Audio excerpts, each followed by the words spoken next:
La chronique livre d'Olivier.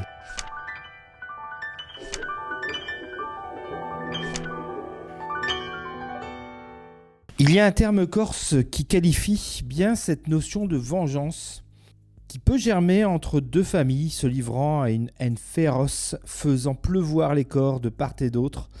Un bain de sang perpétuel sans véritablement de vainqueur à la fin. Mais y a-t-il vraiment une fin ? C'est celui de vendetta. Prononcer une vendetta pour une famille signifie se préparer à perdre beaucoup. Vie, argent, pouvoir, raison. Néanmoins, quand bien même les vendettas font beaucoup de victimes, cette pratique a toujours cours au XXIe siècle. Même si les liens entre les deux familles sont ancestraux, forgés depuis des générations. L'auteur, Jean-Marc Souvira, explore ce terrain fictionnel dans La Porte du Vent, son dernier roman paru chez Fleuve Noir. Tout commence par une exécution, mais pas n'importe laquelle.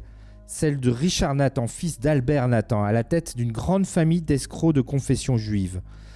Les soupçons se portent vite sur les gangs chinois.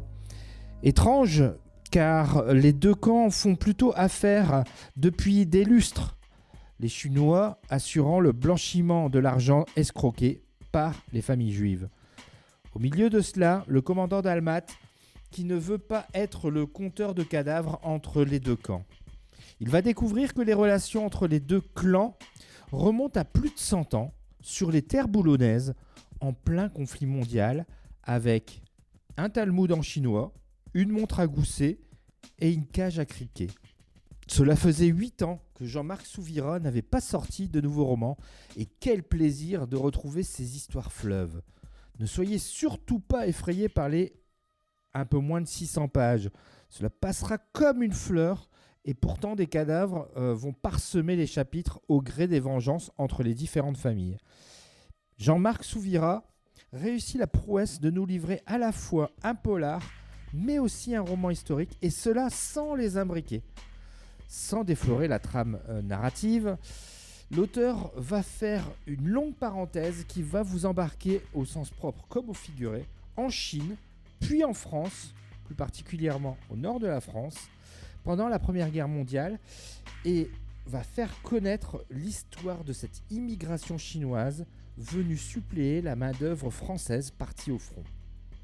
Souvira parvient à nous captiver dès les premières pages dans cette enquête portée par Dalmat, son personnage fétiche.